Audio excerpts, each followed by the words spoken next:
አቡ የእሙ ወንድም ይባላል። ይሄ የምትመለከቱት አይምሮ የት እንደነበር አላውቅም። በሽልማቱ ምክንያት በጣም ደስ ብሎኛል እየተናገርኩኝ ነበርና መተናል ወደ አክሱም እንግዲህ ማርያምን ለማክበር የነባት። እሺ መተናል። ሳንተኛ ወዲያውኑ ከነ ሶፌ ነው የመጣሁት የታባቱ። እሺ በቃ እሺ ቴንክ ዩ ሶሪ ቤተክርስቲያን አንዴ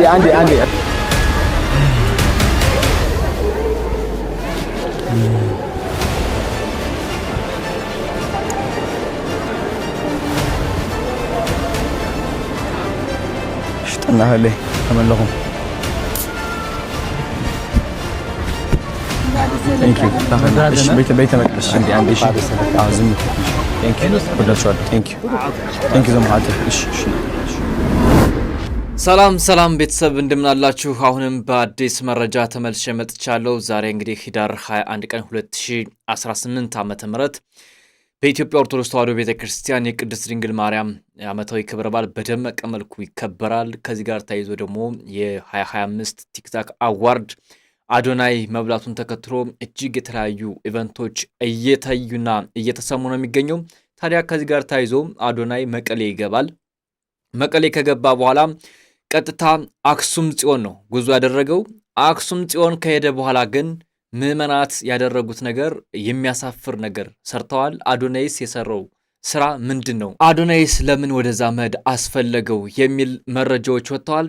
ከዚህ ጋር ተያይዞ ደግሞ አዶናይን በአዋርዱ ላይ ሊገድለው ወይም ሊመታው የነበረ ሰው ታይቶ ነበረ። ስለሱ ሰው ደግሞ ሌላ አዲስ መረጃ ተሰምቷል። እነዚህን ሰፋ አድርገን የምናያቸው ነው የሚሆነው። እስከ መጨረሻው ድረስ አብራችሁን ቆዩ። በቅድሚያ ወደ ቪዲዮአችን እንሄዳለን። አዶናይ መቀሌ ከገባ በኋላ አክሱም ነው ሄደው። አክሱም ጽዮን እናቴ ቅድስት ድንግል ማርያም ለዚህ ክብር ያበቃሽኝ አንቺ ታውቂያለሽ ብሎም አክሱም ከገባ በኋላ ግን ምዕመናን ያደረጉት ነገር ያሳፍራል። ግን መጀመሪያ ቪዲዮ ላሳያችሁ። መተናል ወደ አክሱም እንግዲህ ማርያምን ለማክበር የነባት። እሺ መተናል። ሳንተኛ ወዲያውኑ ከነ ሶፌ ነው የመጣሁት የታባቱ። እሺ አንዴሞ ቤተክርስቲያን ባሙ ሐንሻ እሺ ሰላም አለን ቴንክ ዩ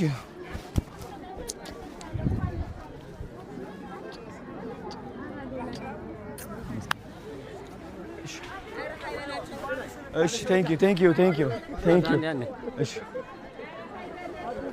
እሺ ዘም አሽ ሐንሻ ክጽል ሐንሻ ከመስግን አንዴ ላመስግን አንዴ እሺ አንዴ ሃይ ሰላም አንዴ እሺ አንዴ መጻሁ ዘመሓተይ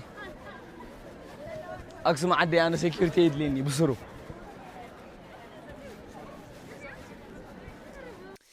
ቀጥታ አዋርዱን ከተቀበለ በኋላ ካሸነፈ በኋላ መቀሌ ነው የገባው። እመቤቴ ቅድስት ድንግል ማርያም ስላደረግሽልኝ ነገር ሁሉ አንቺን ሳላመሰግን አላድርም በማለት መቀሌ ከገባ በኋላ እመቤታችን የቅድስተ ቅዱሳን ድንግል ማርያምን ክብር ለመግለጽ ደጇ ተገኝቷል። እመቤቴ ጥላ ከለላ ትሁንህ። ነገር ግን ምዕመናን የሰሩት ስራ እጅግ የሚያሳፍር ከአንድ ቤተክርስቲያን ምዕመናት የማይጠበቅ ስራ ነው እየተሰራ ያለው።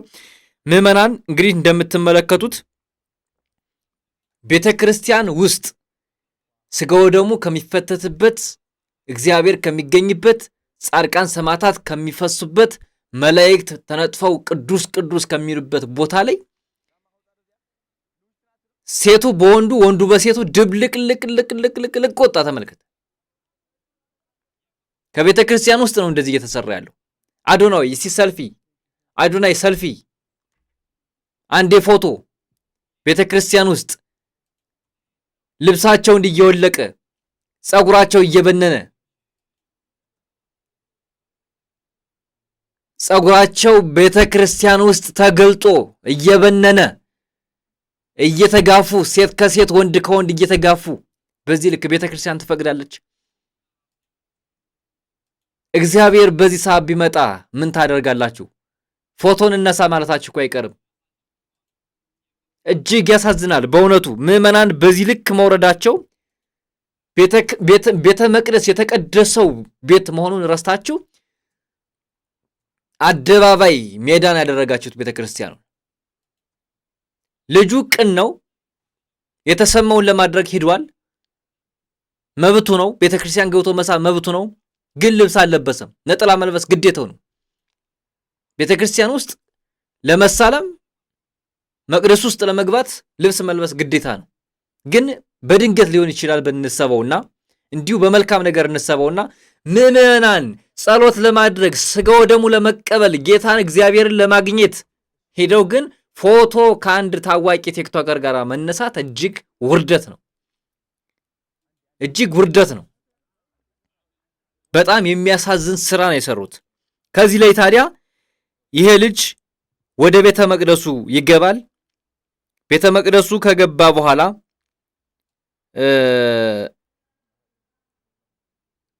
እነዚህን ሴቶች ተመልከቷቸው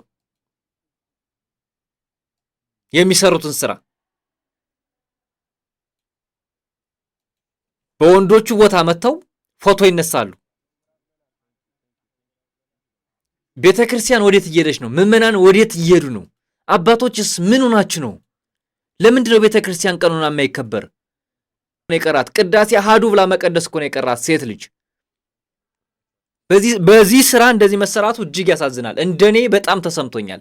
ቤተክርስቲያን ውስጥ እንደዚህ አይነት ሴራ መሰራት የለበትም። ሴቶች በተለይ በዚህ ፕሮግራም ላይ አክሱም ጽዮን ላይ እንደዚህ አይነት ነገር ሲሰራ እጅግ ያሳዝናል። አዎ እጅግ ያሳዝናል። ቤቴን የእግዚአብሔር ቤት እንጂ የንግድ ቤት አይደለም ብሎ ተናግሯል። ግን እናንተ ነገራችሁበት። እናንተ ፎቶ ተነሳችሁበት። ደሙን አፍሶ ስጋውን ቆርሶ የሰራትን ያነጻትን ቤተክርስቲያን የእናንተ ሰልፊ መነሻ አደረጋችሁት።